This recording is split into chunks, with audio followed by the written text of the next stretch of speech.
All right.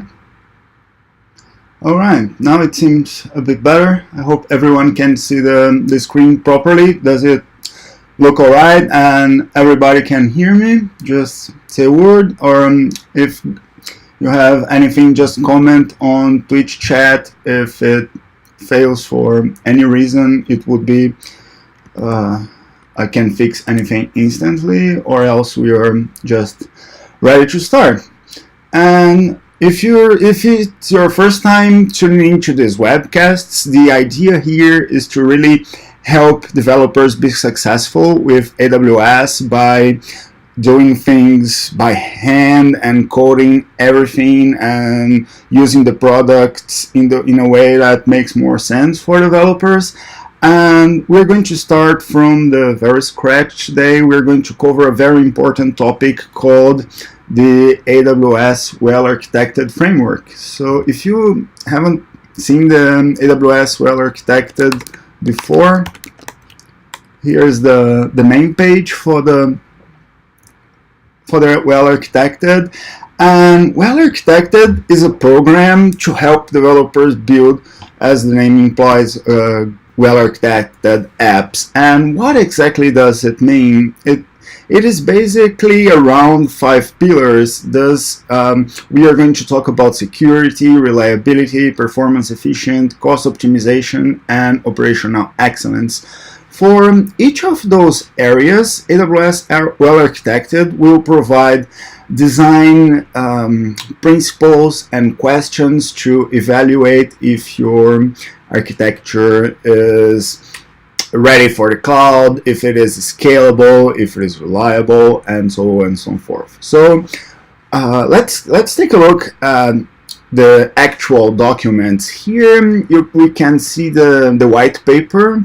So there's a white paper for each section of the well-architected framework, and here is the up-to-date one, and we can see we have a few considerations here, such as a brief introduction to how it works and the pillars, and we are going to talk a lot about that.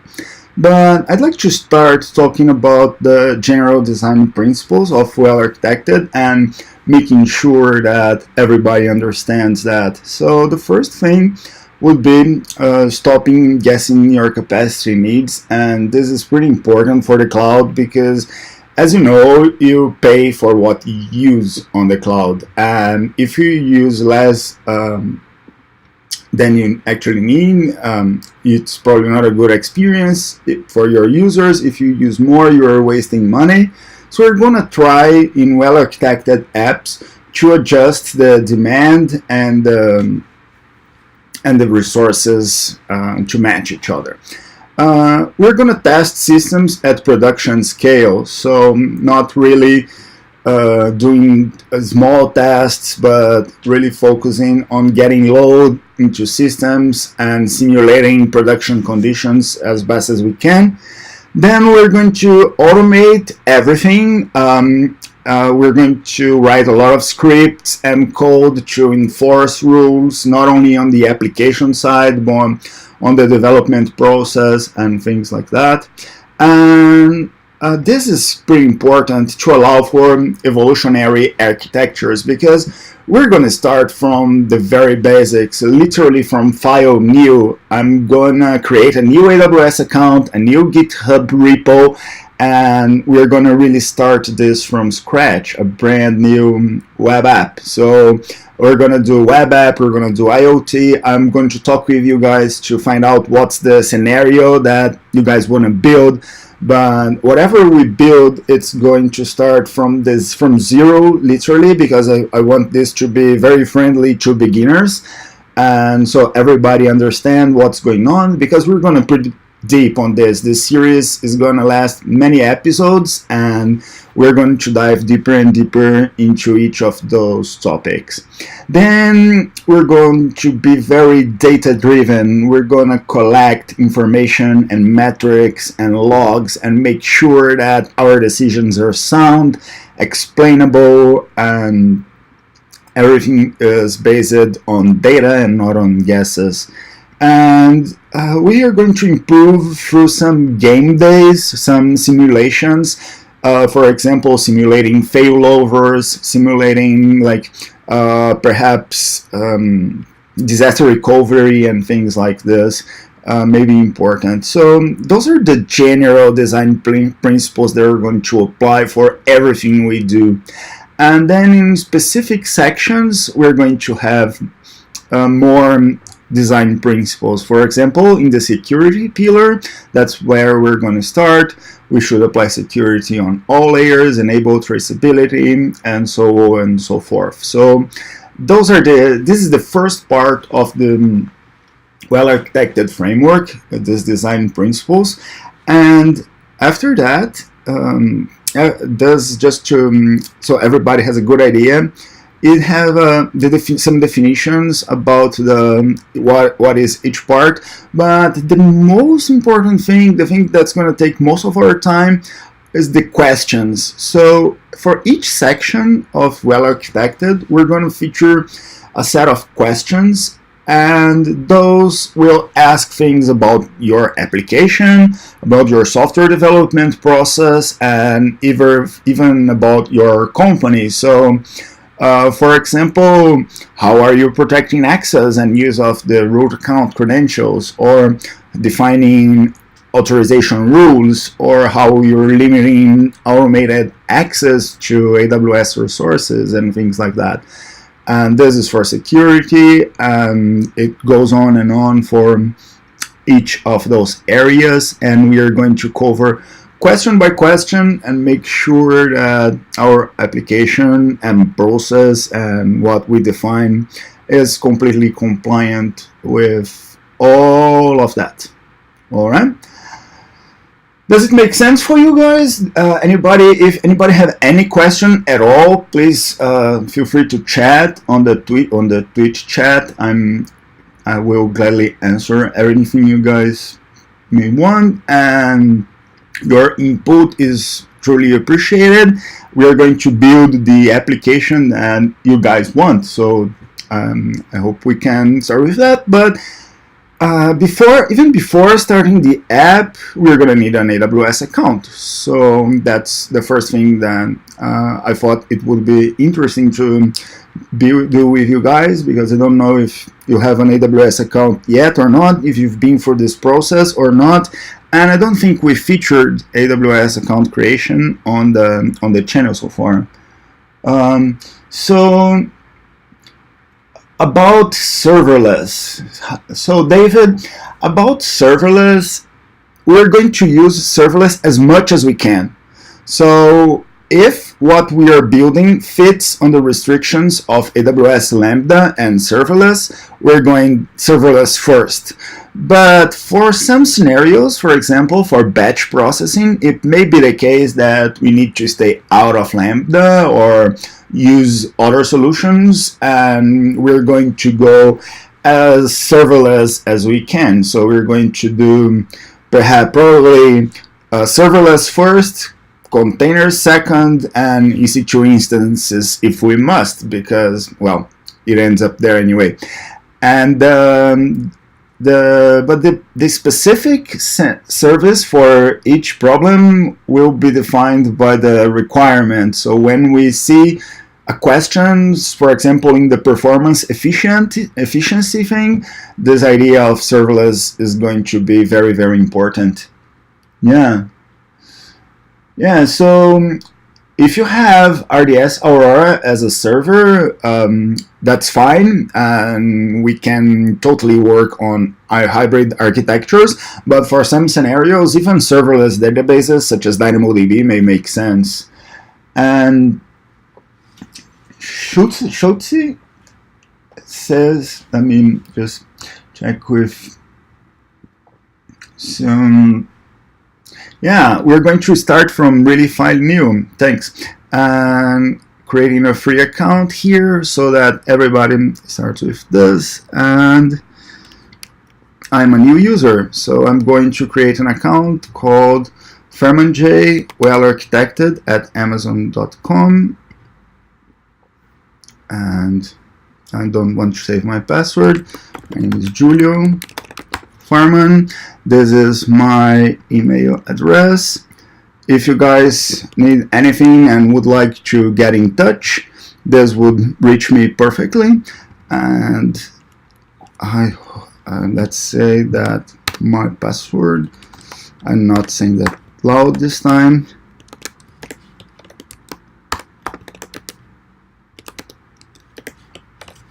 Okay, so here we go. So we are ready, almost ready. Console contact information. This is a personal account.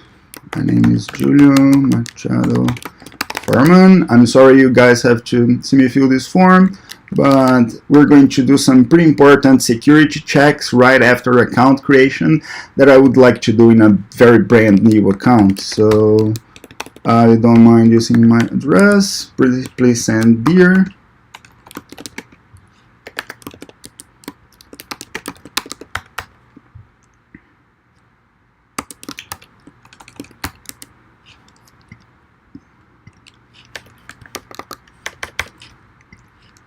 And my phone.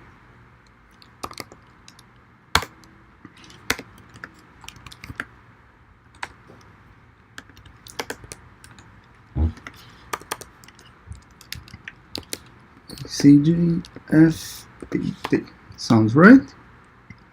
All right.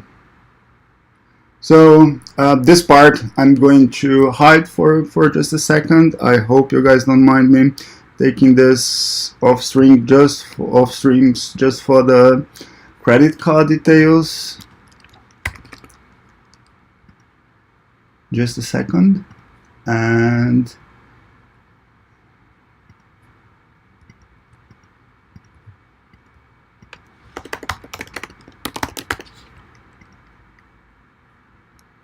all right, done with that. Another, let's provide a phone number and a security check. I know this is not the most exciting part yet, but bear with me for a second. So in Brazil, the number seems correct, and I'm going to receive a call. So any minute now. Just let's see if I can validate that. Huh.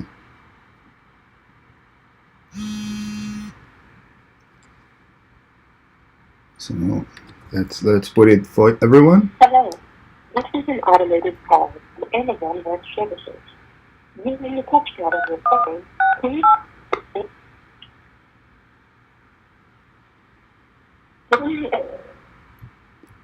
Hello?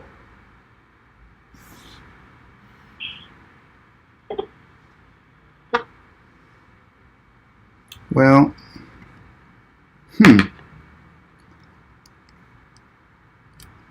let's see. It may take a while. Let me refresh this page and see how it goes. Let's try that again. So it is Brazil, 6x6BW2, and seems correct. 9722853, and let's see if it works. Oops, I missed the one code. I missed the. Can't even type my own. Let me check this once again. But we will get a new account. Let's see. NBM AY6 NBM 119. Now it seems correct. Let's see. Not so much. 8B3X and I have failed the verification. So it seems that we are not going to do with a new account today, and I will do this afterwards. Once I get this new account done, we can set that up, but for now let's just move on with existing account. Sorry about that. So I will sign into the console with my regular AWS account, but afterwards I will give you access to this old account, so we can to the new account, so you guys can even log in and see what we are doing. But we're going to begin with security and IAM.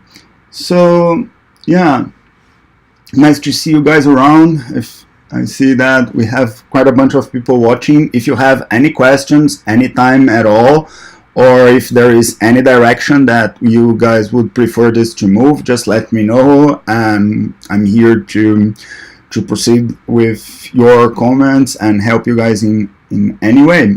But while that, let's just start with the security questions. So how we are going to go about security? Just let's first check the design principles around security, so we keep that in mind while we code. So we should apply security at all layers, because, well, people might access those in different criteria and times, and it may be important to protect each and every part of your app. I can't stress enough how important security is. And a very important part that I'd like to highlight, and it's the most important thing about AWS security, is that it's a shared responsibility. So we take care of the infrastructure, the buildings, the servers, the networks, and up to the point we give you credentials and control. And you have your role in protecting your applications and code. And our job here will be to implement the customer part of AWS security. So we're going to talk about web application firewall, application security, the OWASP top 10 security, application security vulnerabilities and things like this. And please, let's keep this to AWS, around AWS. Let's move on. Enabling traceability is important, so we can understand what happened to our environment and understand the process, the cause of error process. We're going to trigger many times a process to find out why something went wrong, and traceability is essential for that. We're going to implement the principle of least privilege. Everybody should be authorized to their functions and resources.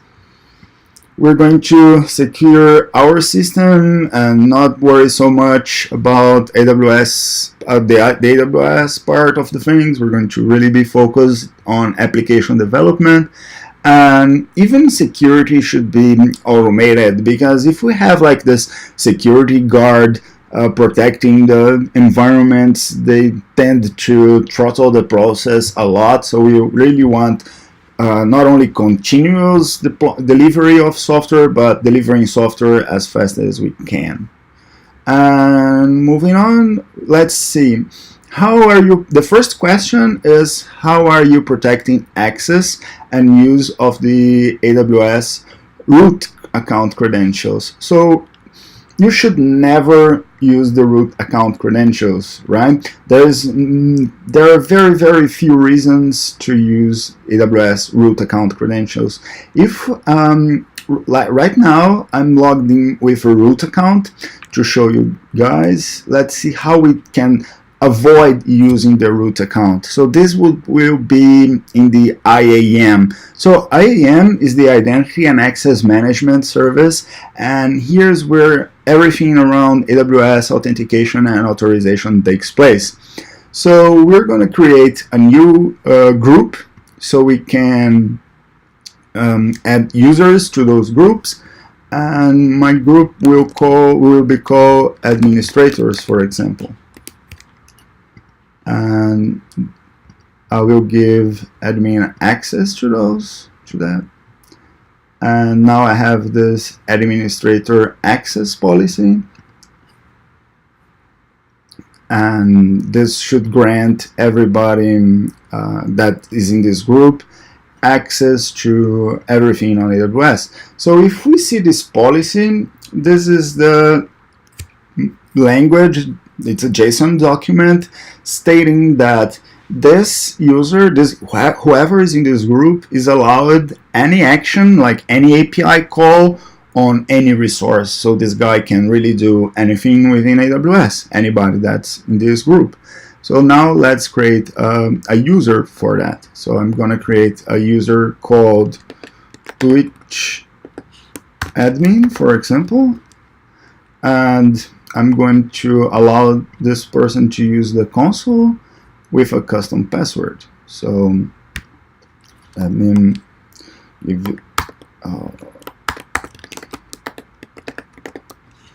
anything.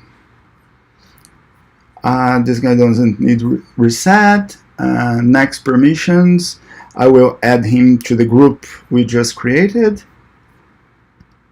And now that's all we need. Now we have this admin user, and we don't need root anymore, because as we saw, this guy can make all API calls, and I don't need to keep it using the root. So here in my dashboard of IAM, you can see this IAM user sign up link. So this is the link to log in into my account. Oops, this is not the... I will create a new private window and go to that URL. So you see now I'm entering a user within this account, and our user is Twitch admin, and his password, and he's in. So this is important because the root user can do anything on your account. Here you can see that I'm in a user within my account, and there is really no way to restrict the root user of doing anything, but I can restrict the roles of my administrators to be more strict. Now I did I have a policy that allows this guy to do anything, but I could, for example, say that he's a power user. And let's check out this policy and see what this guy can do. So I will detach the old administrator policy and see that now this guy is allowed any action that's not in IAM or not in organizations. So except describe organization, this is a call this guy may do. So this policy states what does this administrator do. So he can access S3 or EC2 or any service, but he can't go into IAM and change people's passwords or change settings for the organization and things like this. We're going to talk and dive deep into this JSON language. That's the declarations for security. The security policies that we define are all in this language, and we're going to do pretty nice stuff here, but let's just start with this very, very simple ones. Okay, and so now that we have this in set, we have a partial response to that question. So the question was, how are you protecting access and use of the AWS Root Account credentials? So the simple answer is we don't use root at all, right? However, there are some features. So for example, if you want to, I believe that if you want to sign up for support or change your billing settings, you may need root account credentials. but that's some very exceptional operations. For day-to-day, you should not use root at all. Okay, but how do we get to know if someone uses root or not? Like, how can we monitor that? How can we make sure that root account credentials are nobody actually logs in? So I'm going to talk about another security service that's pretty important, and it is AWS CloudTrail.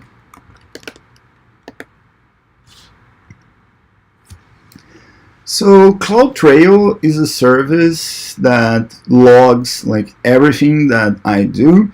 Every API call is registered. So here is how you can check everything that's being done. So we have a root console event, and we should audit this and check that this doesn't happen too often. So on CloudTrail, we can see that every trail is actually stored in a bucket.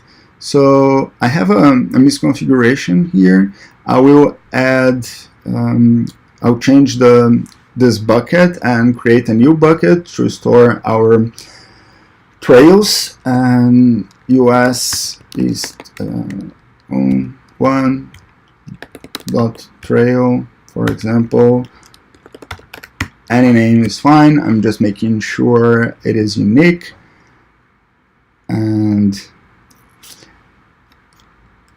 I don't need a log prefix. I will not encrypt the log files for now or validate them. This is just some actions, but this is interesting. You can send a notification for every log file delivered, and so we can listen to this and see how the process and validate that everything is according to what we want. And now we'll create a new SNS topic for that, and it's going to be trail topic,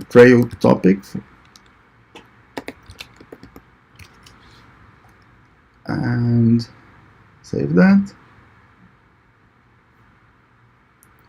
and we should be good to go. Let's see on SNS. So if you don't know SNS will send notifications for every message that is published. So we should be notified every time a message reaches SNS. And we can see our topic there, just making sure it's properly created. It's the trail topic, and here it is. Okay, and we can create subscriptions on this topic to be notified whenever something arrives.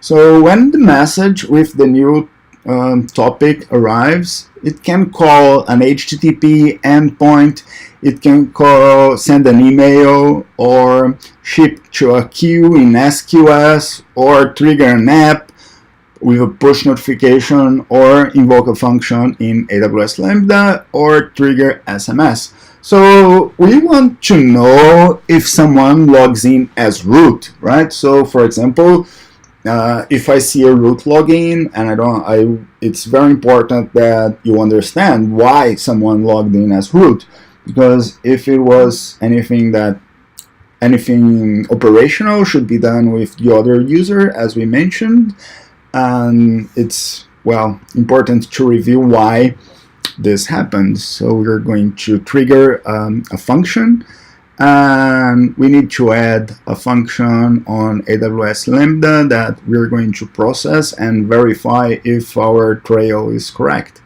So let's open a new window here because we need a Lambda function. So let's do that. On Lambda. So Lambda is a service for hosting and executing functions in response to events. So I will create a new function totally from scratch. I can set the triggers that invoke this function. We'll call it CloudTrail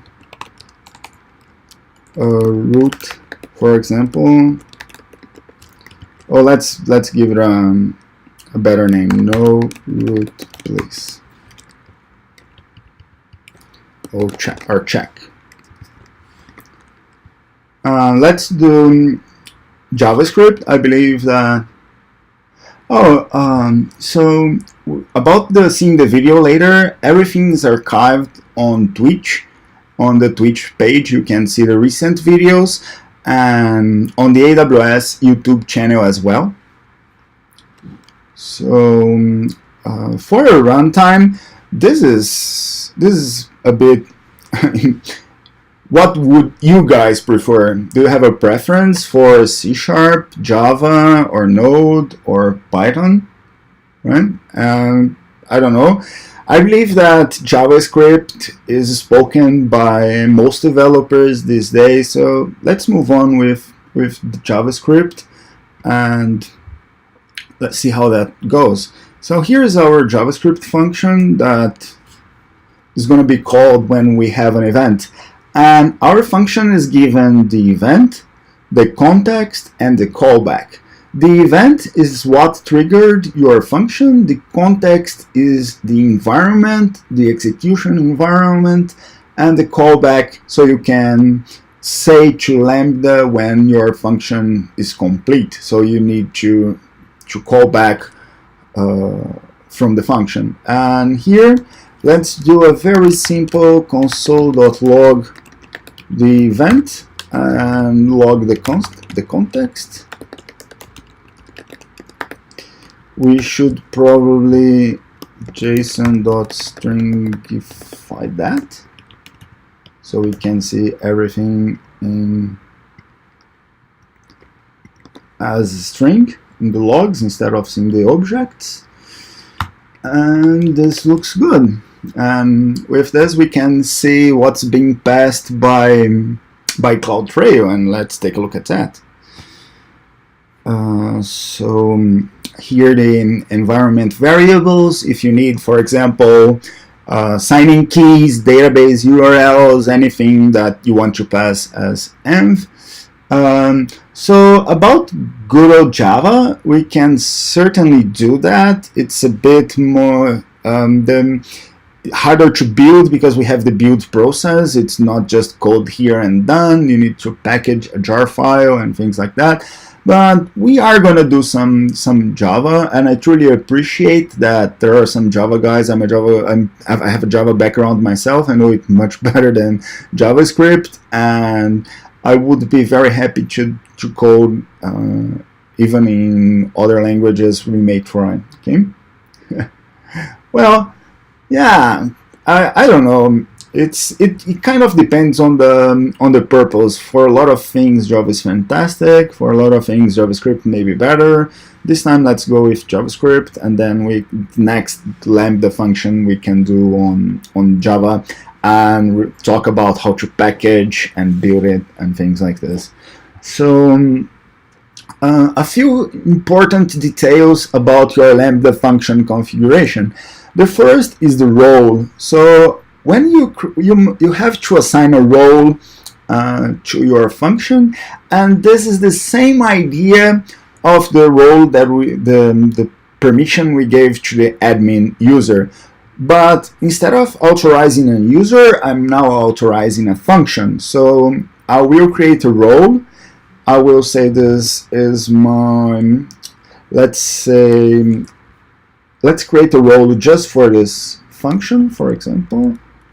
Then we can proceed with something more creative in the next examples. And if you know the IAM policy language, you can surely come here and create a custom role and define what you want to allow this guy to do or not. But here I'm just going to select a new role from template, and here you can see that we have some roles allowing access to CloudFormation, through AMI, to S3. This is just those policies just state that the function will have access to those other services.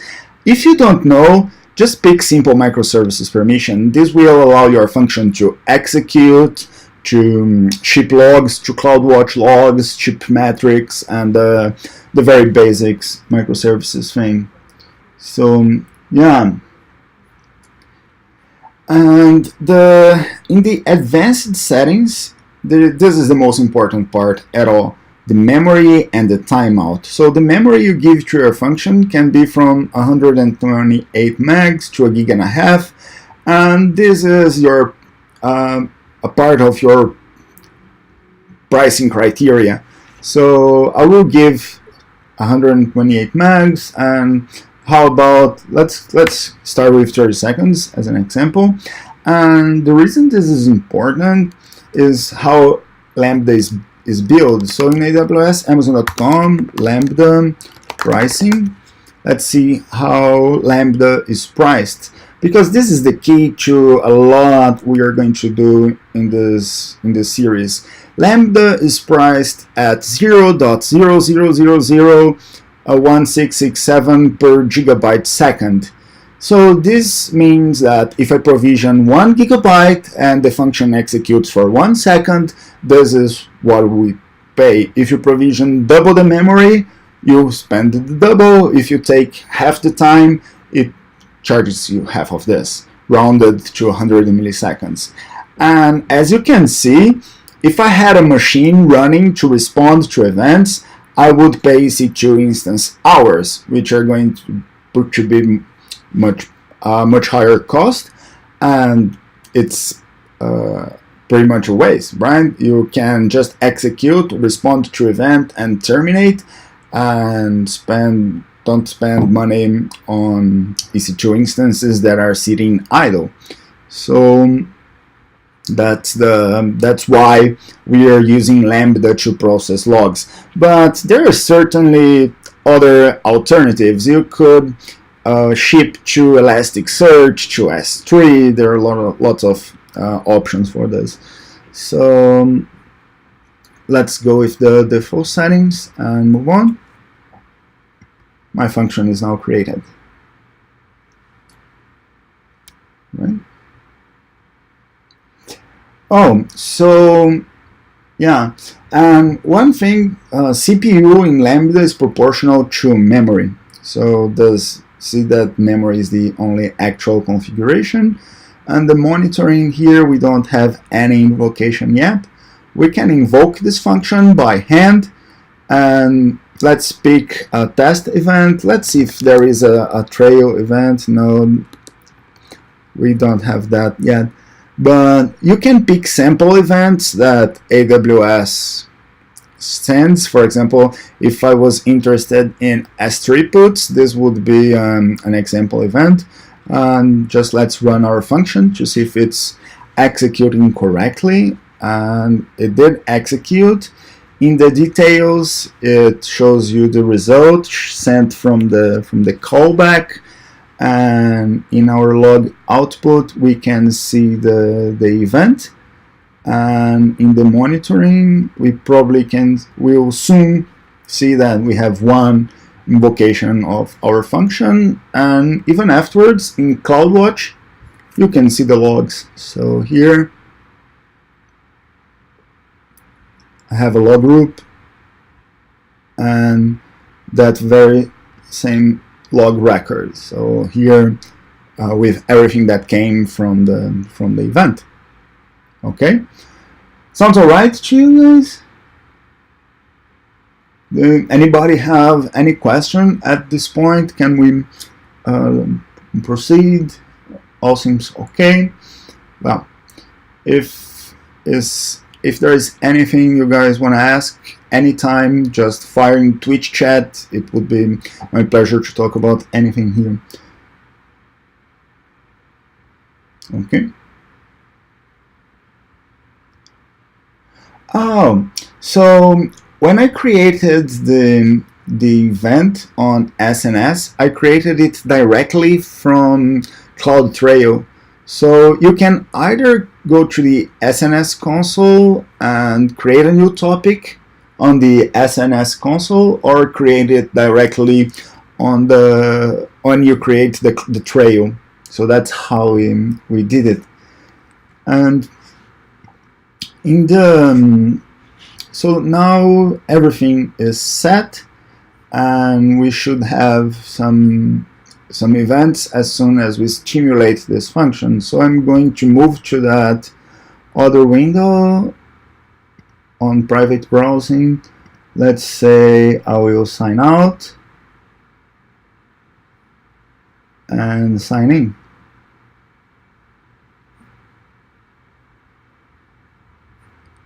So I'm going to use Twitch admin.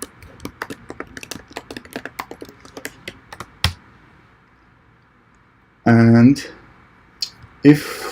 let's see if anything happened to our Lambda function. See, we have almost 40 executions by now. So each event, everything that happens in this account is logged. Oh, this was the duration, sorry. Let's see if we have more. Soon we will have more invocations from the events, I hope. Oh, not yet, of course. I didn't bind this to the function. So this will not work yet. Let's sign out again. And so do the signing afterwards. So this is the ARN of our function, and ARN stands for Amazon Resource Name, and in many services we need this identification to bind one thing to another. So on SNS, when we go to the topic, the trail topic, and we subscribe to this topic, I'm going to say that this is going to trigger this Lambda function, the no root check function. And now those two things are bound together, and I can, it's on the private browsing window where I can log into the console with Twitch admin.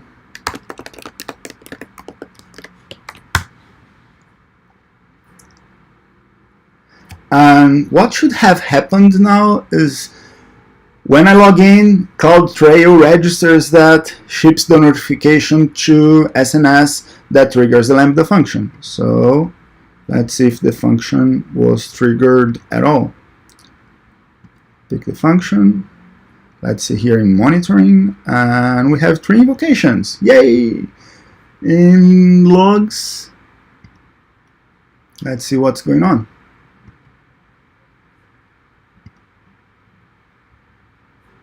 So if we check the source, so this is a notification. Let's see if we can find the login. This is the only log group that we have. I want to check the content of each call. So, don't think this is it. Trying to find the correct one for the trail that we just sent. So let's check on the events, on the CloudTrail events.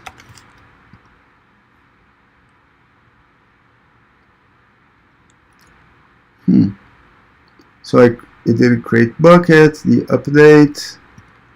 Let's see if we can view all events, if that was.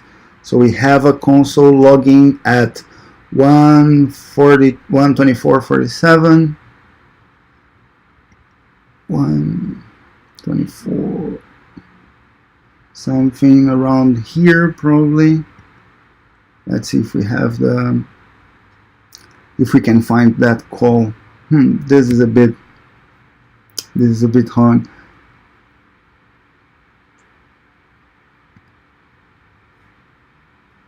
So we need to parse the trail for each object. So here we see that SNS triggered our function with a notification from this bucket saying that CloudTrail just pushed a log to that.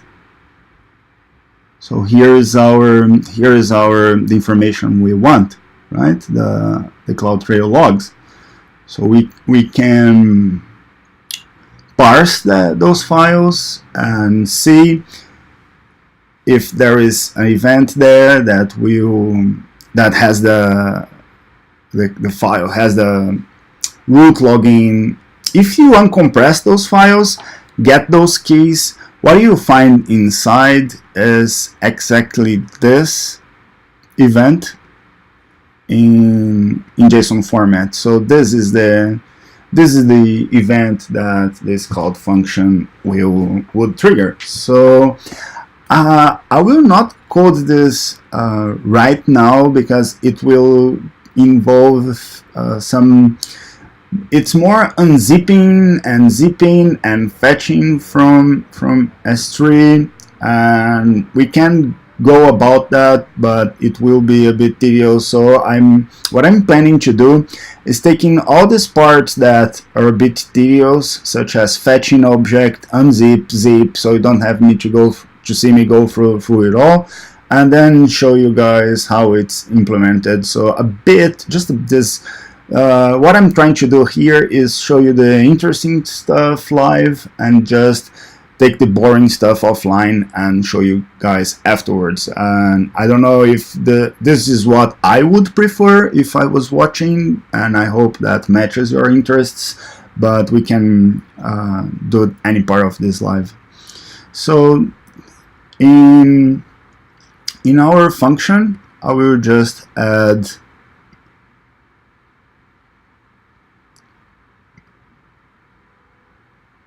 to do here. So implement fetch.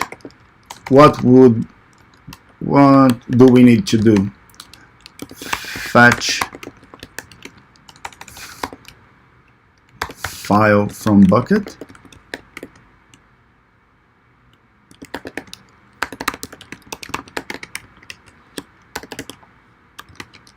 Check if it is a login from root.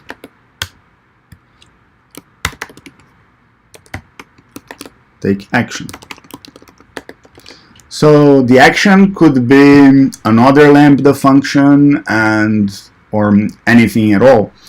So those are the things I'm going to do offline and for time's sake, because or else it would be a long time here checking the JavaScript APIs to do that.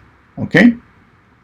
So this is how we're going to go about this first question. So let's see how we answer that. Just reviewing. I will move this to the first window so we keep this in mind. So the first question is, how are you protecting access to and use of the root account credentials? So we have two things in place for that. First, we don't use root, we use administrative users, IAM users, not root, because the root can't be restricted. And second, if anybody logs in as root unexpectedly, you get notified about that. Okay, I hope this sounds good for the first question. Let's move on to the second question, and this is, how are you defining roles and responsibilities for human access to the AWS management and console API? So this is a bit interesting. The first thing to understand is you need to provide each person the exact access that he needs. So for example, let's go back to IAM.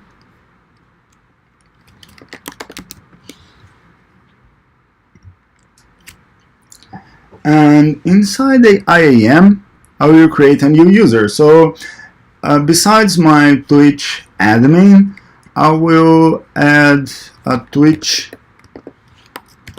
consultant, for example, that could help me build this, can help you figure out what's going on, and I will give this guy's programmatic access because he will be able to write scripts and use the SDKs, for example, using access key IDs and circuit access keys. And I'm also giving console access to this person, and I will give him a custom password, and I will not ask for a login. And I will show this to you guys because you can check that out. I will just say it is, let's say, Twitch consultant, just like the username, and not a very good practice for passwords. Let's keep it this way because then afterwards we're going to enforce password security, but that's a following question. So for this user, we can add him to an existing group or copy permissions or attach existing policies directly. So for example, I can say that you guys have S3 read-only access and nothing else. So if we review this policy, let's see how it is. Let's always read the policies. Here there's a summary with the actions that you can call. If we take a look at the JSON, it's the same thing but in JSON. So this policy is saying that this user is allowed any call, any API call that starts with get or list in any S3 bucket in any resource. So if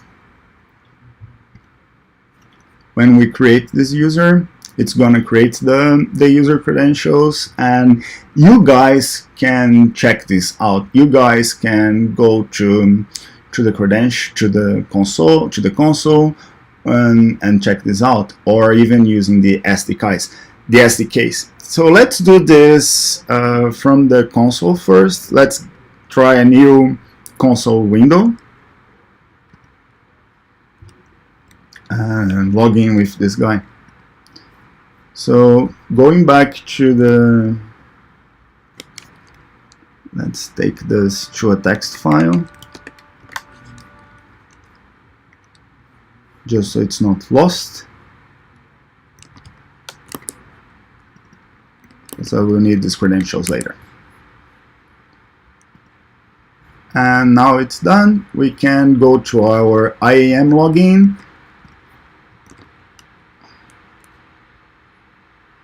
And go to the console, Twitch consultant, same password, sign in. And now you guys are in my account. You can go to anybody that wants can go to this, can see this, the same thing that we are doing now. And if we go, for example, into EC2, it's not going to show much because I'm not authorized to do anything at all. But if I move to S3, we have we can see the buckets and files. For example, that trail, that bucket we created for the trail is all there, and if you'd like, we can even check that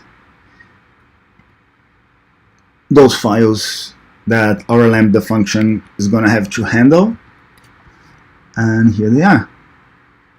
So if I pick one of those, oops,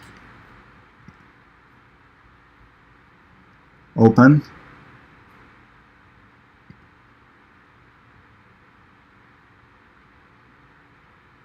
open. I don't know why I can't allow it. Ah, perfect. even better. I can see it here. So here I can see everything that was done and logged on this event. So our function will have to unzip this file, dig through this JSON, and see if there was a root login, for example. Or literally anything else. Right now we're talking about root login, but you can see that any API call is going to be registered by CloudTrail and trigger our function. So we could do any kind of validation, and this is going to be very important for other security criteria. Okay, so let's see. This user is done, and the way to the idea here are two. First, we're going to manage that this guy can only access the things that he needs. This was the first thing that I want to show you guys. And to do this, you need to understand this language, the S3 read-only act. Here we attached a very simple policy in JSON, but those are pre-built. What if I need something more custom, like for specific things I want to say what this guy can or cannot do? You can add more policies to and more permissions to this guy. Usually the best recommended way is attaching this guy to a group and inherit the group policies, but just so we can understand the language, we're going to create a new one. So we can copy from an existing one, we can use the policy generator to create a policy, or we can create our own policy. Just paste if you have the code somewhere else. I'm going to use the policy generator because this is a very useful tool, and the only one where you do not need to know the API calls by name yourself. So here we can select that if we are allowing or denying an action, and deny always takes precedence. So if the way this is evaluated is if you have a deny, it's immediately denied. If there's not a deny, the allows are processed, and if there is an allow, the guy is allowed. If it's not allowed anywhere, it just falls to deny, fallbacks to deny by default. Okay, and here we can see the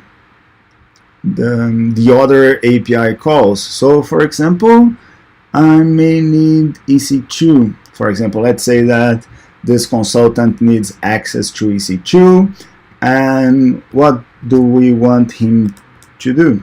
So let's say he can describe instances, for example, and see all instances that he's got. So let's see, describe. So those are all the API calls for the EC2 service, and I'm going to pick describe instances. And I could allow this for just one specific resource, these actions when it makes sense, or allow it to a specific resource. For example, you can say that this guy is allowed access to one bucket but not other buckets. He can do get on this one and put on the other one and things like this.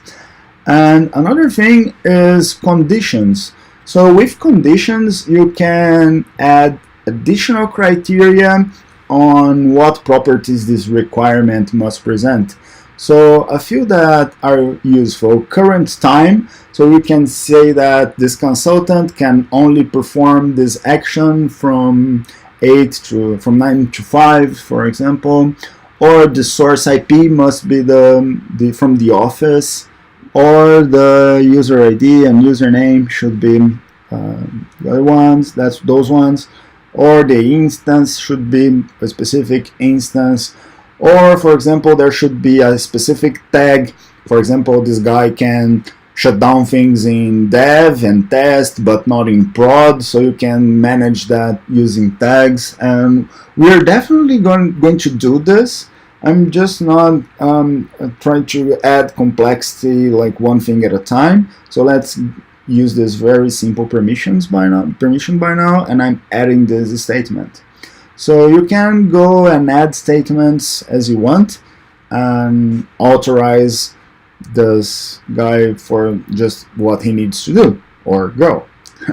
So the EC2 describe instances is the action that I'm allowing on any resource, and this is just the JSON representation for the rule we just mentioned. So now this guy can list instances, but I'm not going to use the console for that. I'm going to show you guys a very important tool, the AWS CLI, because we're doing some operations here on the console, but that's not easy to automate, right? If I want to do things automatically, this is a bit inconvenient. So we can see we have some better options for that. In AWS, amazon.com/tools, we have a page for the developer tools, and the ones that I'd like to highlight are the command line and the SDKs. So AWS, Amazon Web Services, are just a set of web services, of course, and we have clients for those web services. One client is the web console. So this is just a client, and we have many others. For example, the command line interface will allow you to access everything from the shell, or the SDKs will allow you to use the same APIs and do the same operations on Android, on the browser, on iOS, on Java, .NET, Node, PHP, Python, Ruby, Go, C++, and many other languages within those environments. Make sense? So let's start with the command line interface. With the AWS CLI, when I'm going to open a terminal, and so if I just type AWS, this will trigger the AWS command line. You can install it. It's a simple pip package. The web page contains the instructions for Linux, Mac, and Windows. It works on any platform. And we are interested in the EC2 describe instances call. So this would be the call to perform the respective API call. It's saying that it failed. It doesn't have credentials yet. If you want to check more about the options and the command and how it works, there's a CLI reference for every service. So here on EC2, we can check describe instances, and we are going to work on that. So those are the filters, instance IDs that I may create, that I may restrict, if I want to just do a dry run, and so on and so forth. So this is every API call, every CLI call will have a description and a page like this. So I'm going to call AWS configure to set my authentication, my credentials. And one specific trick or a tip that I'd like to give you guys is to create a profile. So every time you use the CLI, it's nice to add a profile so you understand in which account you are. So I'm going to create a profile for Twitch, and then I can it means that those credentials are going to be bound to this profile, so I can change AWS accounts on the CLI very easily. So now I'm on Twitch, and the credentials I just got from IAM before.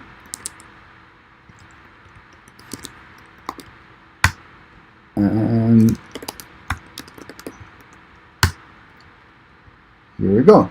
So now I can export AWS profile to be Twitch,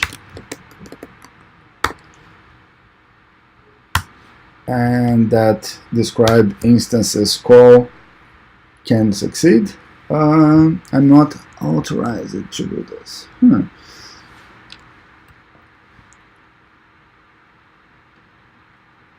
Perhaps there is another depending operation.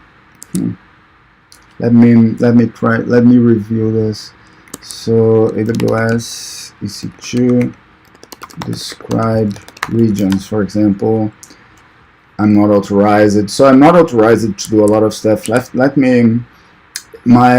Our restriction was too narrow. Let me give a bit more of permission to this guy. So we are talking about the Twitch consultant user, and I did not add the policy, so that's why I didn't attach. I created the policy, but I didn't attach. So let's see. Here is the policy that we just created. Let's see if it's not there. I didn't create it, but we can do it again very quickly. I will add a permission. Instead of creating one again, I will pick existing one, and there is EC2 read only. So this will be EC2 read only access and should give you guys access to EC2. Okay.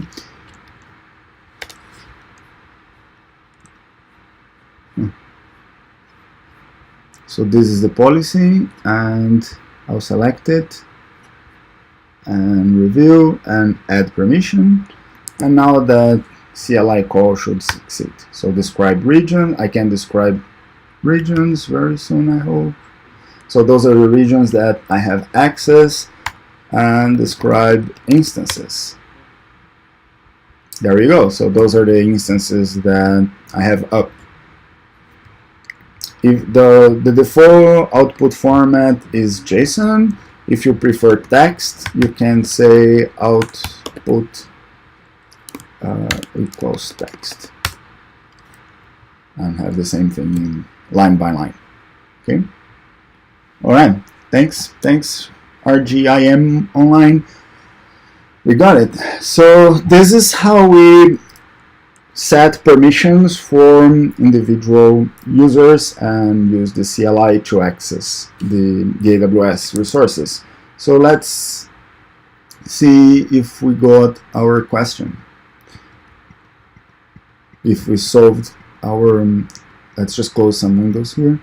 And how you're defining roles and responsibilities of system users. So we are creating users for specific individuals with very restricted control with IAM. But there is one aspect of this question that we did not mention yet, and this is identity federation. Because here we created one very simple user. What if we need several users, or if our team is huge, and how do we manage that? So the first thing to keep in mind is management console access, this web access, should be minimized as much as you can. So we are going to build continuous delivery pipelines to make sure that everything happens automatically, so you don't have to go in by hand to the management console to do anything. We're going to automate everything at all using the CLI, the SDKs, Lambda, and things like this. So the best idea here, the best response would be we just don't access the console. We just access the console for exceptional administrative operations, such as billing, reviewing the billing, or reviewing support cases, for example. Those are totally fine on the console, but you shouldn't access the console, for example, to make a deployment or to make a rollback. Those should be automated into the infrastructure, and we're going to go and do this pretty soon. But the one aspect that is outside of this is when you have a very large organization. So it may be the case that you need lots and lots of users on the console, and it's not very practical to create and delete those by hand. So we have something called IAM, Identity Federation. So we can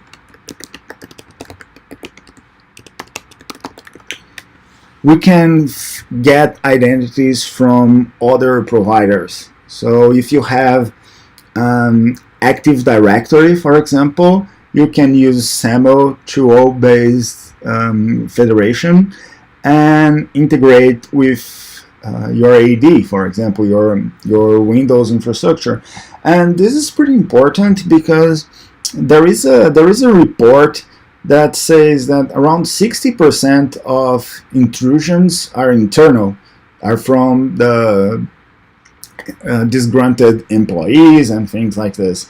So it's very important that when someone is fired or when his credentials are expired, and as soon as someone is hired, he's got new credentials. So instead of doing this manually on IAM, it's a better idea to use SAML and single sign-on and authenticate with a SAML provider.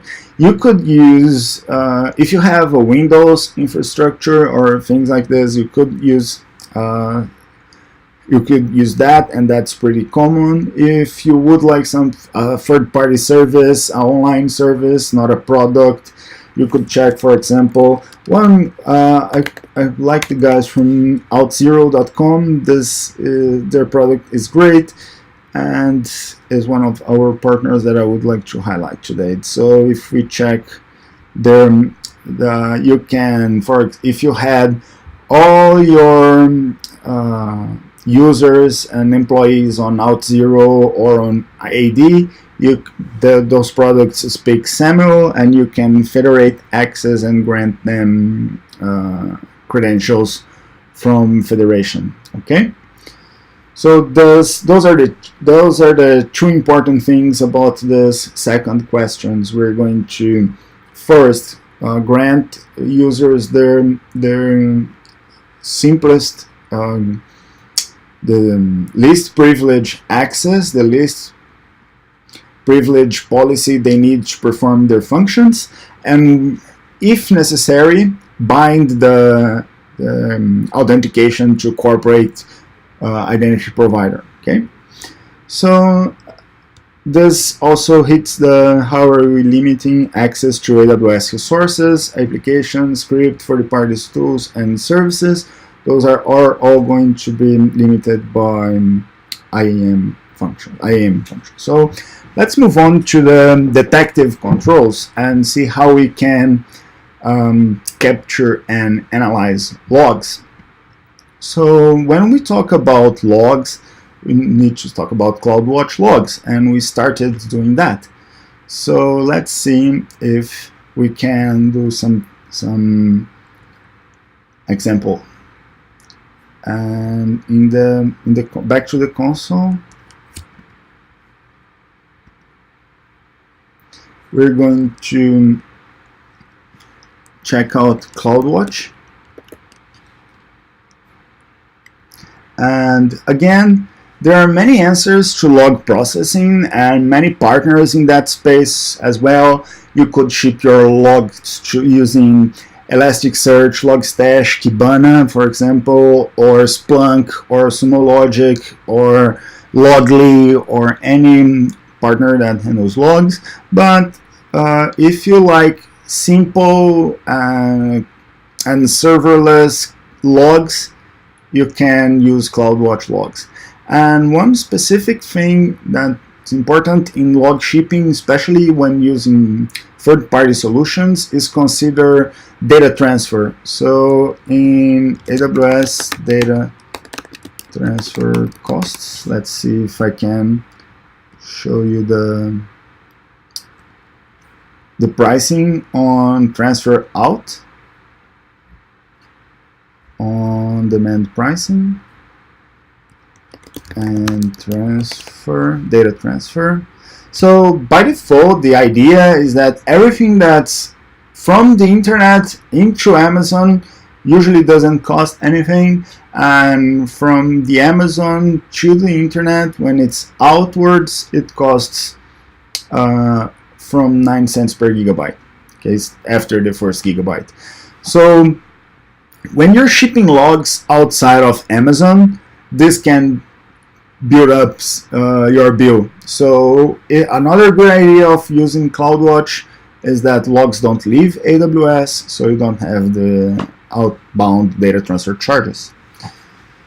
So let's try to see the logs from, we saw the logs from our Lambda functions, and we can certainly do the same thing for other logs. For example, logs for from applications and things like this.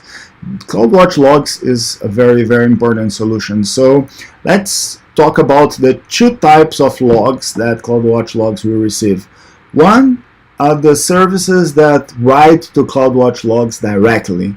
So just to review, let's go back to our Lambda function and have a manual execution.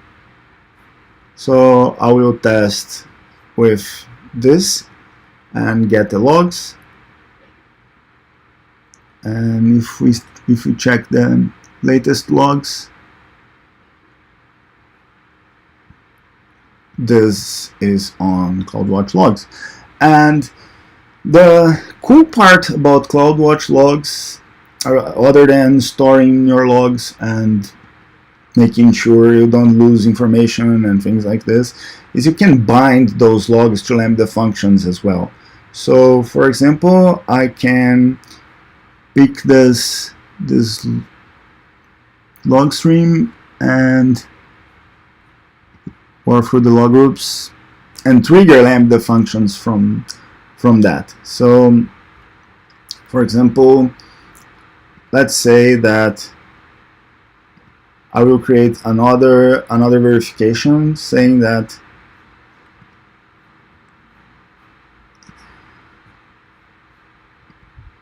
I want to parse my logs and validate logs or watch logs or something like this. For example, no exceptions, or for example, notify exceptions on logs. So if what I'm trying to do here is create a function that if an exception show up on the logs, I'm going to interpret and parse and take appropriate action. So again, let's just create a very simple function. I believe if I do JS log, I have a handle for that, and I will also write the context just like we did for the other function, and we're going to say that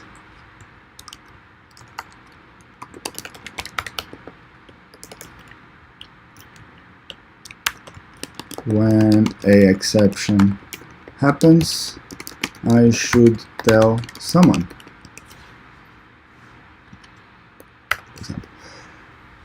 And this is what we're going to build. And again, very simple executions. I will start with the simple template, but in this case, our role for this function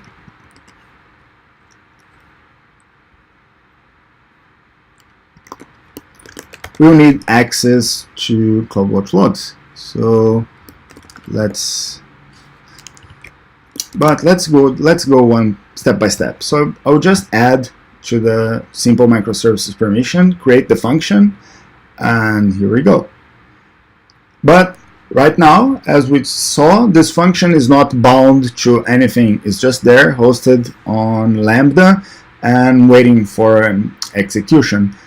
And how do we bind this to our log? We're going to create a trigger, and when you create a trigger, you say how when you want your function to be executed. So for example, we could call this function when an API gateway is triggered, when an IoT, for example, when someone presses a button on your AWS IoT device, or when someone speaks to Alexa, or when you have events in CloudWatch, or when you have new lines in DynamoDB, all those things, or on SNS, as we did a minute ago. So those are the stimulus that will trigger your function. And now we are talking about reacting to logs. So it's going to be on CloudWatch logs, and I can bind this to many groups. So I will find let's say the group from the other function we had. It was called the no root, I guess, the no root check. So if an exception happened on that log group, I could have a different kind of log group. I could have a production log group. I could divide my log groups any way we want. I'm just adding it here for a simple example, then we can improve this. And I'm sorry if this today is too basic for some of you. I know that many of you are brand new to AWS, and many have a lot of experience, and I'm trying to level everybody up because we are going to go as deep as necessary to pass well architected. So by the end of this broadcast, I want the application we create and the process we define to pass AWS well-architected verification. So you could apply and certify and make sure your application is well-architected. Okay, so we can create a filter. So this is my no exception filter, and I can optionally filter just some of the logs. I don't need to process anything because this may get expensive, so I can filter just part of the thing. And Lambda will add the permission to CloudWatch logs on my behalf, so I don't need to worry about that. That's great. Just submit, and now every time that our no root check function happens or a log is emitted to that group, we should trigger our function. So let's do this. Let's do it manually on our other function, the function that I have on no root check. I will just throw error. I believe this would be thus is not implemented yet, for example, and save and test. So I have my execution failed. I have a log. If we check the logs, let's see what does it say. And well, it doesn't really matter the content, but we have our error. And if we check the other Lambda function, the verifier function, the notify exceptions on logs, on monitoring, I have some invocation. I have 10 log entries on my new logs, and I can check that. So we can see the logs of the logs, and this is a bit crazy because it's like turtles all the way down, the logs about the logs about the logs, and you have to choose where you stop the madness. But we can see that the function was triggered, and here is the event we got. So here is the log file that we had, and it is on base 64. So you need to decode this data from base 64. So in our Lambda function that notifies on exceptions on logs, I will do the same idea, that The boring part I will implement offline and show you guys on the next week. So one decode log event from base 64.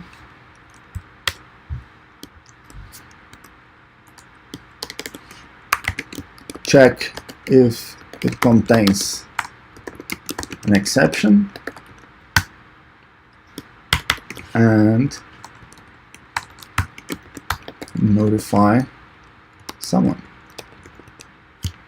Okay, makes sense? I will just save this and we are good to go. So let's review our answer to this question. And although we are doing this on video right now, I am writing this to text, and I hope I can share with you these answers more precisely. But video works just as fine for many people, so we can discuss this a bit further.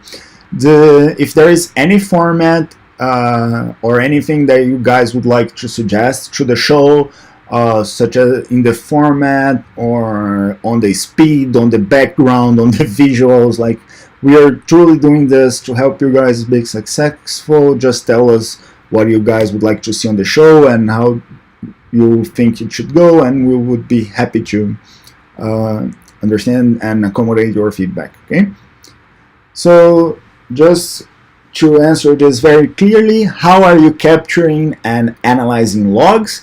So our logs are being shipped to CloudWatch logs. This is how we capture and analyze using Lambda functions.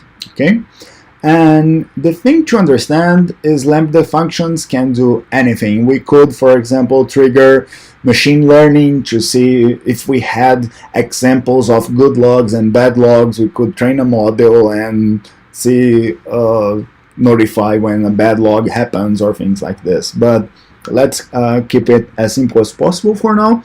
And one specific part is capturing. So in our first example, we captured from EC2 from a Lambda function that was already writing to logs. But what if our logs are inside the machine, inside a database, or inside S3?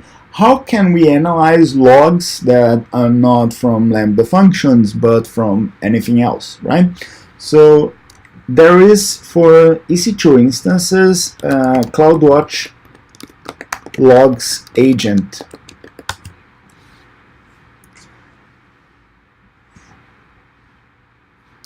So on EC2 instances, and even on other types of services, we could ship logs to CloudWatch logs directly.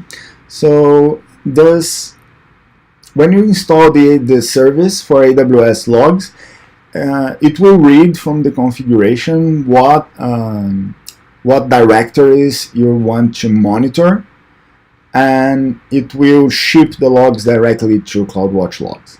So it will read from Apache logs, Tomcat logs, or .NET logs, whatever you have on your instances, and ship directly to CloudWatch. Okay, so this is the second case. A third case is S3, because many services already ship logs to S3. As you saw, like CloudTrail or CloudFront or ELBs, or all those were created before CloudWatch even existed, CloudWatch logs even existed. So many of those write their logs directly to S3, and in every bucket, for example, here is a beanstalk bucket, or I will create any bucket containing julio.logs, for example. The thing I will just go with the full settings, and what I want to show you is I can bind functions. I can create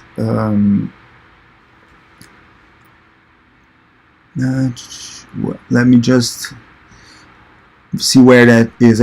What I want to do is bind this to Lambda functions. So events, this is what I was looking for.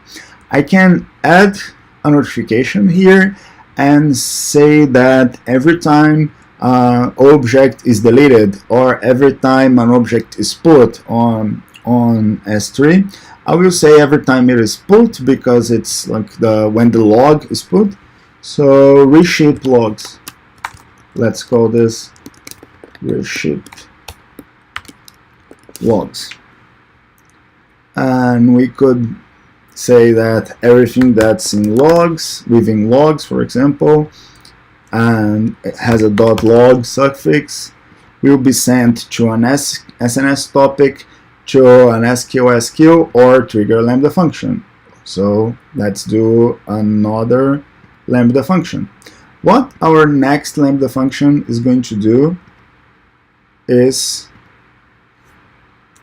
ship logs. So next, and just reship logs. So this will ship logs from S3 to CloudWatch. So I will need to do that trick once again and read from S3 and write to CloudWatch. So it's a bit of integration work, and Lambda is used a lot for that. I will pick again the new role from template. Let's follow the same naming convention and create a role, reship logs role.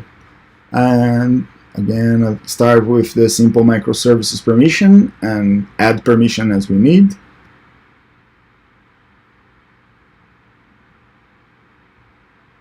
And it is the very same thing to go in S3 and bind the event on S3, or go to your Lambda function and create a trigger to the bucket. It's for the bucket, like this. It's pretty much the same, right? So let's keep it from here. So when someone writes to Julia logs, I want on any time that an object is created, on logs something with a .log suffix, I want to create a trigger to trigger this function. So I'm going to create this, and let's try to trigger this function. So if I have a new text file and save it on my desktop as julio.log, some log, anything, I can go to S3 now and to that bucket, the julio.logs bucket, and I'll create the folder called logs and upload a file to that, simulating what the service would do, right? So let's see, the file was uploaded, so the S3 should have notified the Lambda function that a new log has arrived. So unless there is something wrong here, so everything that's a .log on logs slash will trigger this function. So let's see, this is on /logs on julia.log, so sounds correct. Let's just double check the event. Why you no work?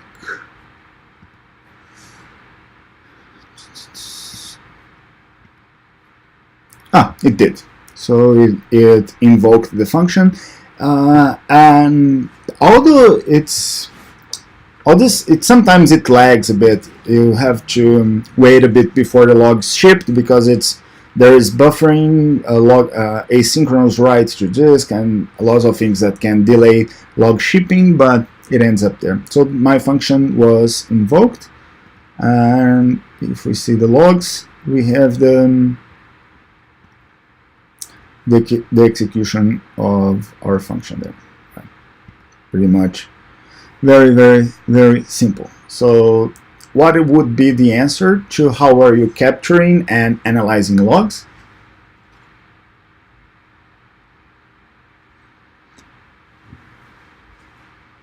So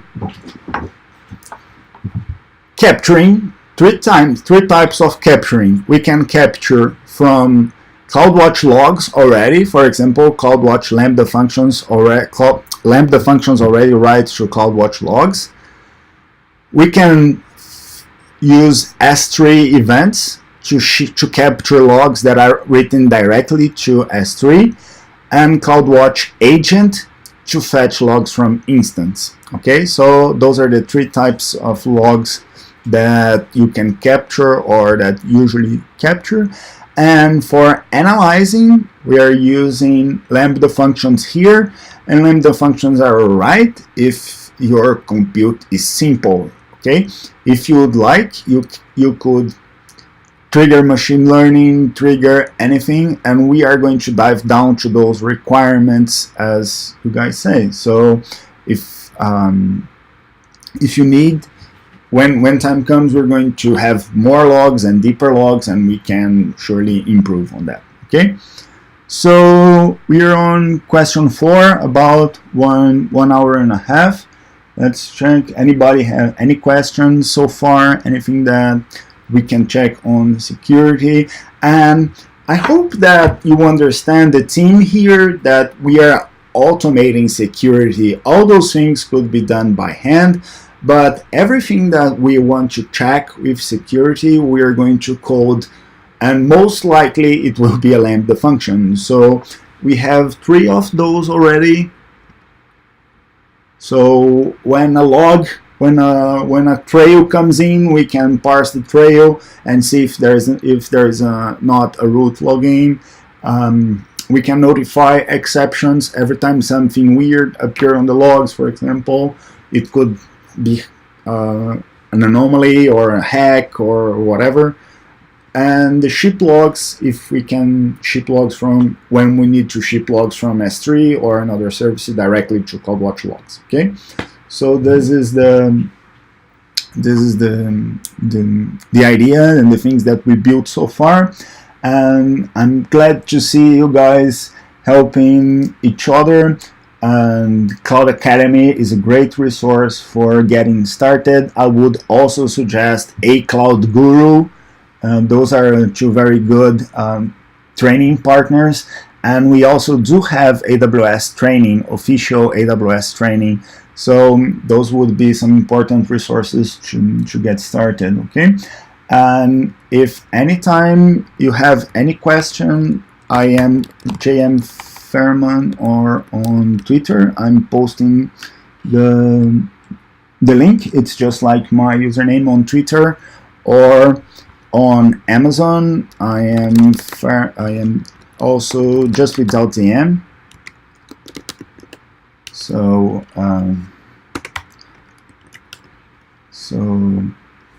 if you guys would like anytime or any questions, feel free to reach out to me directly on Twitter or by email, okay, or even here on Twitch.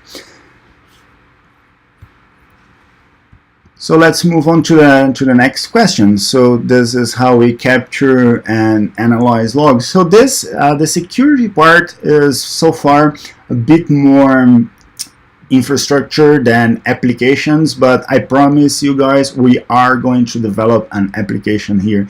And I'm not sure what applications we should build. If you have any ideas, I'm totally open. My best idea so far is developing a e-health application, like a personal health monitor. I think everybody would like to keep healthy, and we are I'm thinking about using health as a subject for our broadcast because first, it reaches everyone. Everyone needs it. It offers possibilities for web, for IoT, for mobile. It's a pretty wide space, and it needs a lot of compliance, so you can work on compliance with WellArchitected, with HIPAA, and many other standards. And so that's what I plan. But if you guys would like to code anything else, for example, we could code, I don't know, media, entertainment, web apps, or anything at all. I'd love to hear what you think. This is a very interesting part of our problem because I really want to build a reference implementation, something that you can deploy and run and see how it works. But each of you come from a different industry with a different background, and I was thinking if I should, for example, build a pet store or whatever you guys would like. So if you have any ideas, just shoot me. And yeah, I can use Java and for Juicebox. And I will use Java. Also, I do a lot of Java coding, and we are going to get to that. And so please shoot my way any suggestions you would have for what domain we should build and what programming languages and what you guys would like to see on the show at all. And how are you enforcing network and host level boundary protection? So in our case right now, we are not controlling hosts, but we probably should be taking a better look at our networking infrastructure, because our Lambda functions right now are running on our account, but we probably want to restrict the access on that on a networking level. So something about location tracking. Yeah, that's cool. I was thinking about I like riding bicycles, fixed gear bicycles. So I've thought a lot about doing like location sharing and ride shares and things like this. And if you have any idea in specific, I truly appreciate that. So let's talk about network services and host level boundary protection. So every time we talk networking on AWS,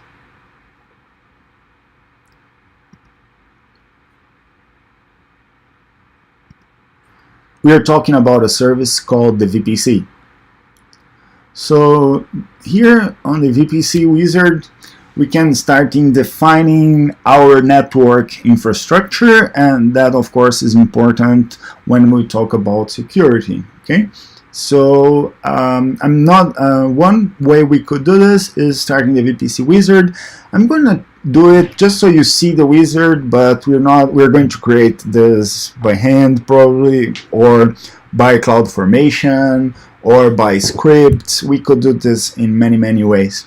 So here are the 4 default VPC or the suggested VPC setups, and we can already see what VPC does. So the first thing, and this is pretty similar to the scenario we have right now, we have only one subnet, and this subnet will access S3, Dynamo, and the internet and things like this. So this is a very simple network scenario. We could have public and private subnets, and this is a very common layout because usually people leave resources on private subnets when they can't be accessed from the outside world. For example, your database may live on your private subnet while your web server lives on the public subnet. Some services today, such as, I don't know, Elasticsearch, don't have, or Redis, don't have by default an authentication module. They just speak HTTP and let HTTP authentication handle the work. So you probably don't want that open to the internet. You want that on a private subnet. So this is a very good idea. Also, you can set up VPN connections on VPCs. So you can connect your subnets to your corporate data center or to other AWS regions or anything at all using a VPN, either by hardware or by software. So this would make AWS an extension of your corporate data center, right? So if you can just reach AWS EC2 instances the same way you reach your neighbor's computer on your network, okay?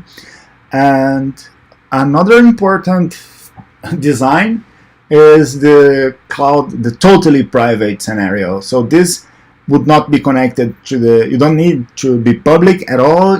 If you would like AWS just to be an extension of your data center, you can use this setup.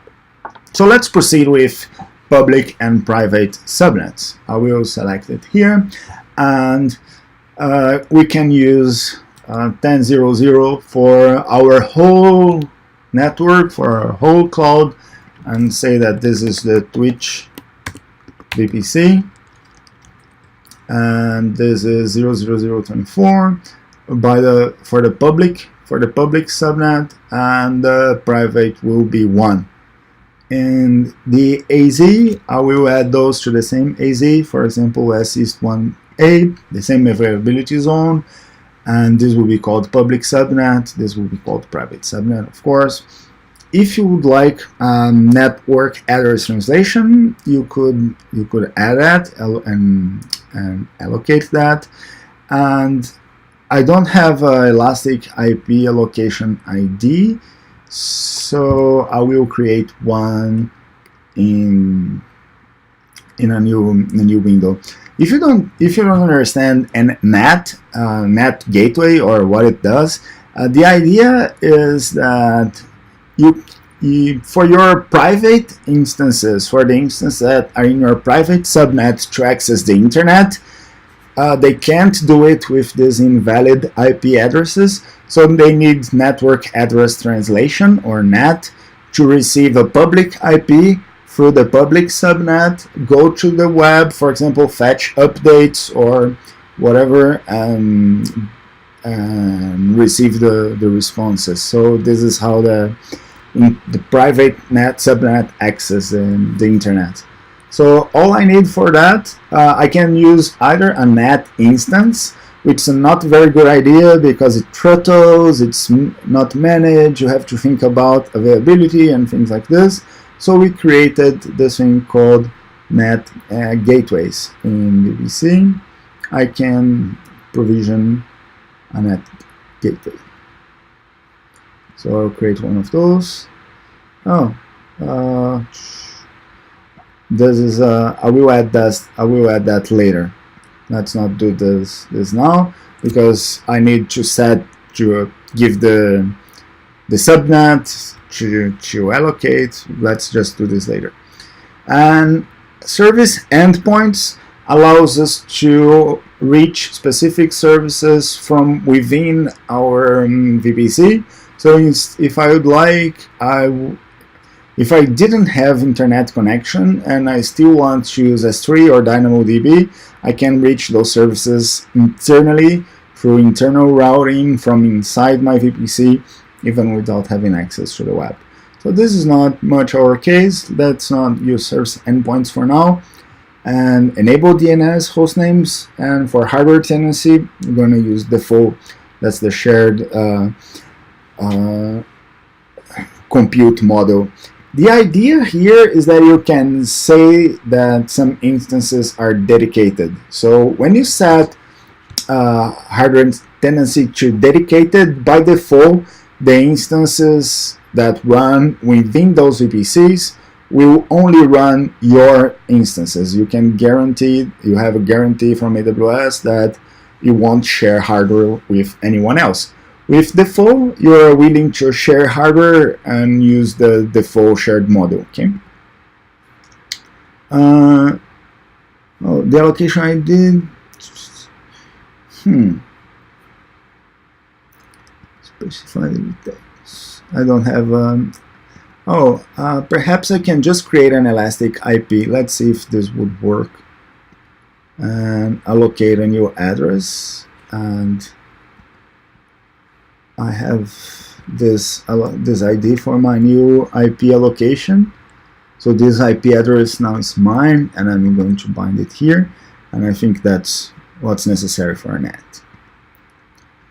Alright, so it's going to create this network topology, and in a short while we should have that up.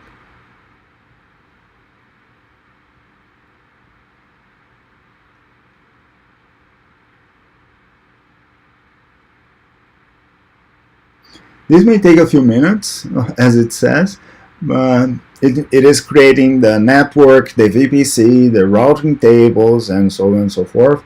And we are going to talk about the network rules and boundaries and how to set security for this context. Let me take a sip of water while this goes on, and soon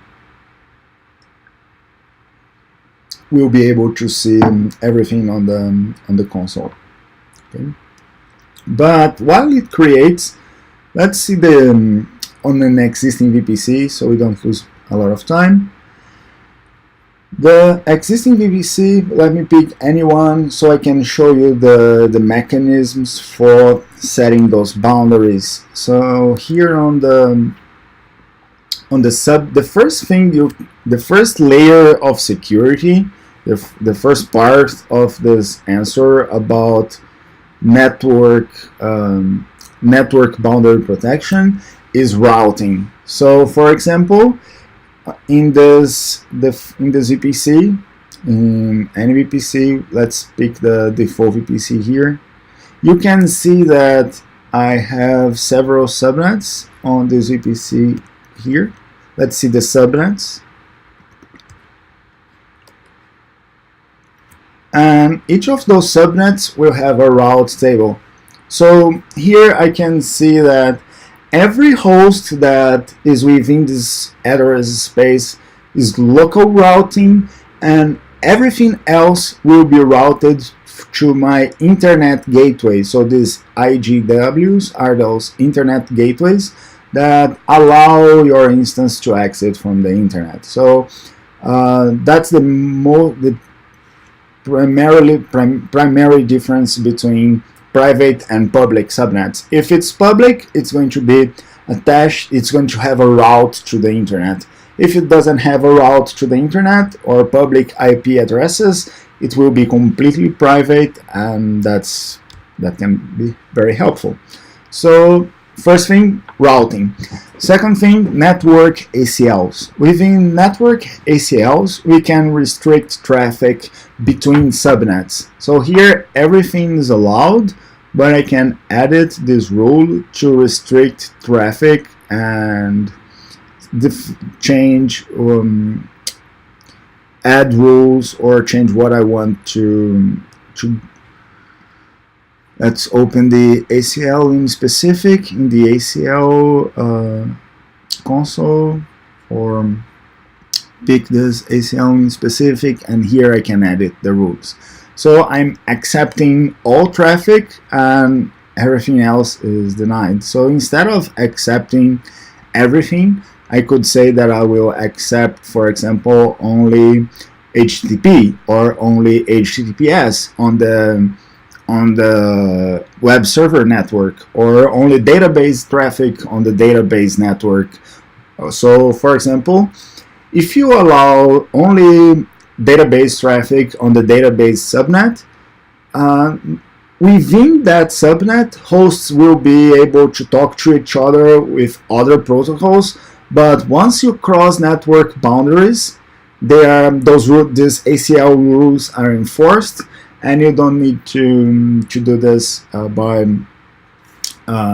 manually or parcels or anything. It's going to just cut access and done. So it is a very good idea to create network ACLs and restrict traffic to the networks, and don't let unwanted traffic go in or out of the network. So you can create inbound rules and outbound rules. For example, if you have traffic from your database on a weird port, it could mean that you have a hack or something was compromised, or the malware is shipping data out. So you probably only want traffic from the specific protocols and port ranges to the specific destinations that you want. And again, just so you guys recall, this is just a web interface, a web client to VPC. If we'd like, we could automate everything that we are talking with the AWS CLI, and we are going to use a lot of that as we started, just showing where it is in the CLI reference. If we get to VPC, oh, it's on EC2, in fact. It's everything from VPCs here as well. We can, for example, ACL. We have create ACL, create network ACL entry, and we could use scripts, for example, to create all that. There's probably some better ideas, but just so you know the ACL methods, and you can say which ACL is associated with each subnet. Okay, this is the first way of protecting your data, your servers, and establishing network boundaries. Okay, so here we can let's go back to the question. How are we protecting network and host level boundary protection? So we just talked about the network part. So we protect networks by proper routing and make sure that only public things are public and private things are not accessible from the outside world. And we create access control lists to say which kind of traffic from which sources is allowed in or out of our subnet. And for host level, we have a different thing. So when we want to establish security around one specific instance, for example, we can restrict database access within the database network, but for one specific database, for the production database, for example, or any other criteria, you might want to restrict on a host level, and that would be security groups. So here in EC2, the EC2 console, we can see we don't have a running instance, but we want security groups. That's the mechanism to restrict traffic to specific instances. For example, a given web server. So if the machine is a web server, I will add role. I will add a rule saying that I want to allow, for example, SSH. But I'm not allowing SSH from everywhere. That's not a very good idea. I will just allow it from my IP address. And HTTP, I'm not using HTTP. I'm HTTPS everywhere. So HTTPS is fine. This is a web server. It can get HTTPS requests from anywhere. And just let's go with this. Okay.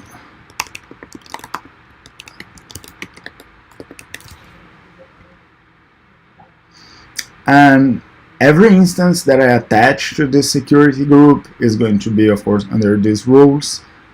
And a very important difference between ACLs and security groups. The first thing, ACLs are about the network.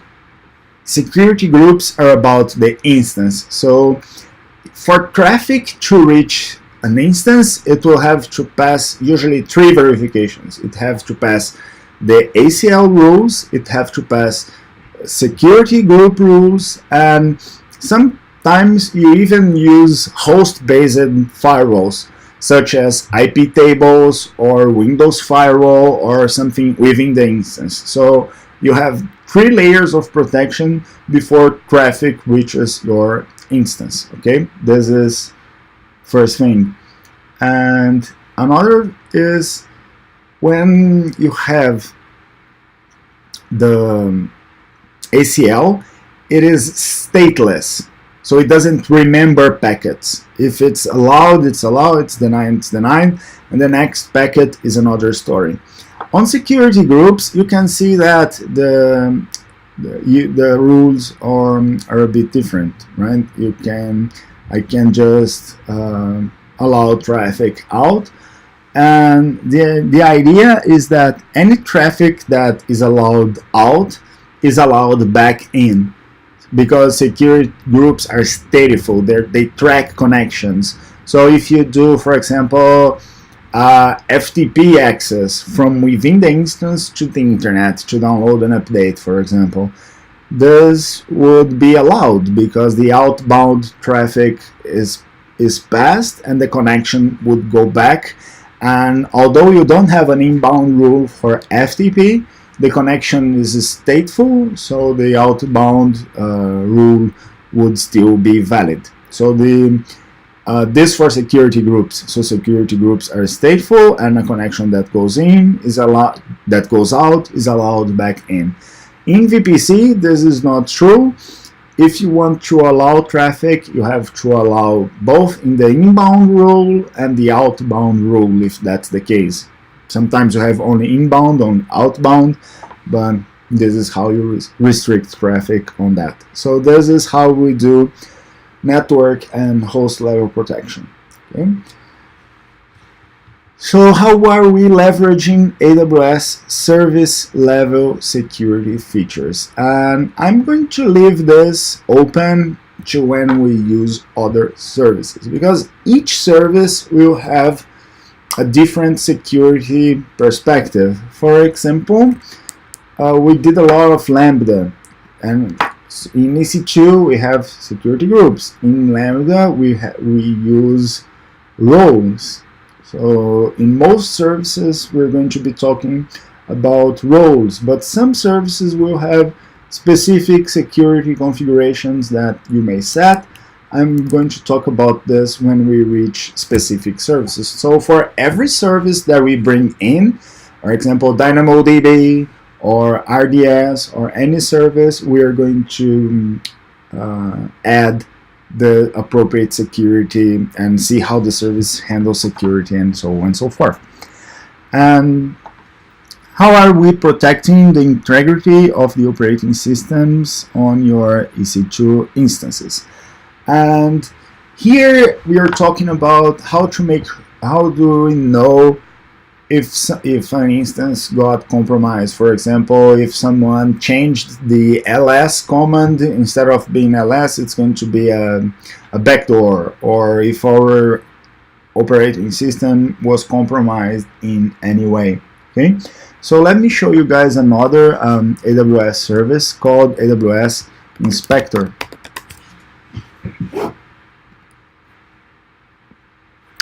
Amazon Inspector is an automated security service to check your operating systems and check within your machine what's going on that hardware. Like if you set rules for specific hosts, and again, this is a bit it's a bit weird to talk with about Amazon Inspector without having a host, but as long as, because we are serverless right now, so while we don't have any servers, we don't have to worry too much about Inspector. But the time we have a host running and serving web traffic, it's a very good idea to have Amazon Inspector running on the host. And it's basically a rule engine, and it's going to process your rules and run several verifications within your hosts to protect your operating system. So this is just a spoiler for now. We're going to use Amazon Inspector to manage our operating systems on EC2 instances on the day that we run an AWS instances. By now everything is serverless, so we are good. And I'm going to stop for a bit with the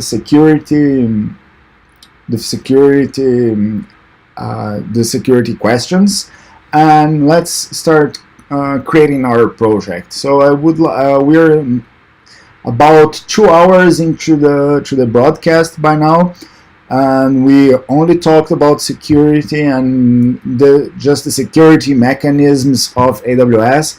And we've done some coding, but every code we've written so far was done within the Lambda console. So if we see here this code, we already have 3 functions, and it's not very practical to write functions within the console. So these functions that we're going to write in Lambda, we're going to use these other mechanisms. We can either upload a zip file or use a file from S3, so we don't have to code inline. We can code using your favorite IDE. It can be even Eclipse, and you can write even or whatever you'd like, and just push the code to Lambda, just as you would do with any regular app. So let's create a project so we can share this code and you can access everything. I will create a new GitHub repo. So let's go to github.com, and I'll create a repo so we can share codes. And all the code that I build will be there. Let's see if I can get to GitHub. So GitHub, I have some repos there. Let's create a new one. Oh, I do believe I have one already for this. Let's say AWS WellArchitected reference implementations. All right, so reference implementations for AWS WellArchitected Framework.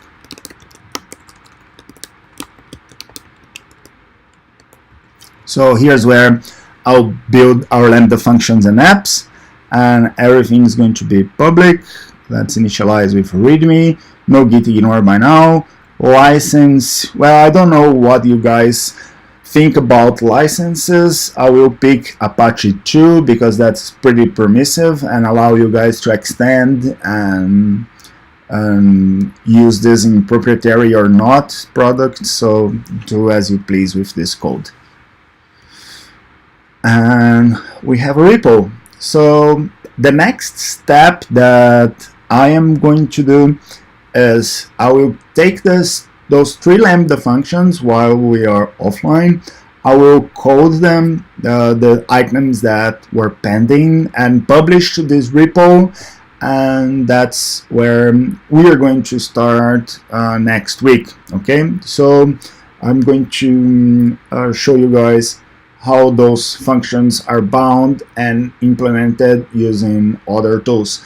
Just as a spoiler, we are going to use AWS SAM for writing pretty much all of our Lambda functions. So AWS SAM, the serverless application model, is an open source project to define a model to deploy serverless apps. So instead of going again on the console or writing it in different tools and different services, we can use SAM to define and deploy the app. Let me show you guys the how-to. So when you write a Lambda function on SAM, you create a template that can include functions, API calls, and bindings to different services. And we're going to use CloudFormation, and CloudFormation will read this template. This is an YAML template, or it could be a JSON template, and create the Lambda function, create the serverless API endpoint, and create everything you need to everything that's defined on that template. So this is a pretty powerful mechanism for defining and deploying Lambda code to Lambda. It's definitely not the only one. If we can use other tools such as Serverless framework. And Serverless is a framework built to help you guys write Lambda functions and create and deploy Lambda functions pretty easily. And it's way larger in feature set than SAM. For example, this supports other cloud providers. You could use Amazon or other providers for your function as a service and things like this. So this is the company, but the framework is actually free. Let me see if I can find the GitHub people. So all the code is here, and there's a lot of docs, and just to show you guys how it works. It is basically another way to create Lambda functions, and there are many of those. For example, there is Apex.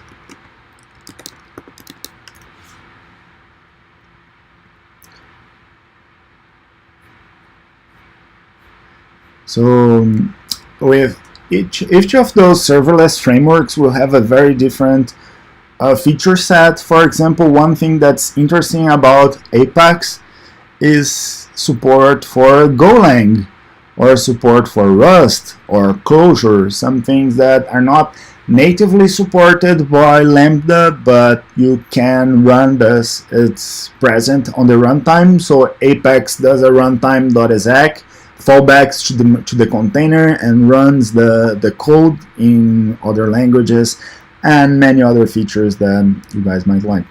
Another one would be Chalice. So for those coding in Python, it's a Python serverless framework for AWS. Now you're restricted to Python, but within the Python world, it already tells you how to define the routes and how to use the tools from the Python environment and work with serverless in Python. So I highly recommend you guys check this. It's different to say which one is better for each case. I truly suggest, if you're going to, we could do GPUs too. We could do FPGAs, GPUs. Please let me know, guys, again, what you want us to build. So we have these 4 options for serverless. Those are the most popular frameworks I know. So take a look at Chalice, Apex, Serverless, or SAM to write your Lambda functions instead of doing it on the console. For this first Lambda functions, I would go with either one. And let me ask you guys one thing. Do you prefer all the functions in a single framework, or one function in each framework so you can see the difference? Does it matters to you guys? Does one sound better than another? Just let me know again. So what I'm wondering is, like, write all in SAM so you have deep examples and many examples with SAM, or should I write each example, for example, in a different, each function, each of those 3, for example, in a different framework, so you can see how different frameworks and different languages are. This is truly up to you guys, and I will, unless you have interest in something else, I will use SAM. And this is not really mutually exclusive. You could use serverless with SAM, as they're both based on CloudFormation and integrate those in very interesting ways. But just to begin with the simple stuff, I will use AWS SAM. Please let me know if you'd like to see more about any of these frameworks, all right? And that's it for our broadcast today. And right next, don't quit Twitch just yet. Right after this broadcast, we have Randall talking about deep learning. So INGK, please stay on live, because Randall is going to take over in a couple minutes. I believe he's in like 10 minutes or so, and he's going to talk a lot about deep learning and machine learning and doing this on GPUs. So just wait a while and Randall will be here. And just so you guys don't have to sit for 4 hours straight, I will give you this 10 minutes to take some water, go to the restroom, and we join Randall right up next. And next week, we'll be back with implementing security with those Lambda functions and proceed diving deep on the serverless framework. Just to recall, we barely started security today. We are still going to cover all questions of all pillars and code a literal an application end to end. I'm just wondering, what applications should we build? Please ping me about that. And we are going to talk about security, about reliability. Let's go back to the definitions. Security, reliability, performance efficient, cost optimization, and operational excellence. And we're going to dive as deep as possible and code all that's required to pass well-architected for this application. And I hope that gives you a good idea of how to pass well-architected on your application. All right. Thank you very much, guys, for joining us today. I hope you enjoyed today's episode. It was pretty basic on the fundamentals of security, but this is essential. I can't reinforce how important and how this can prevent, those simple concepts can prevent many security incidents. So let me know of what you guys want to build, and see you next time. Thank you very much.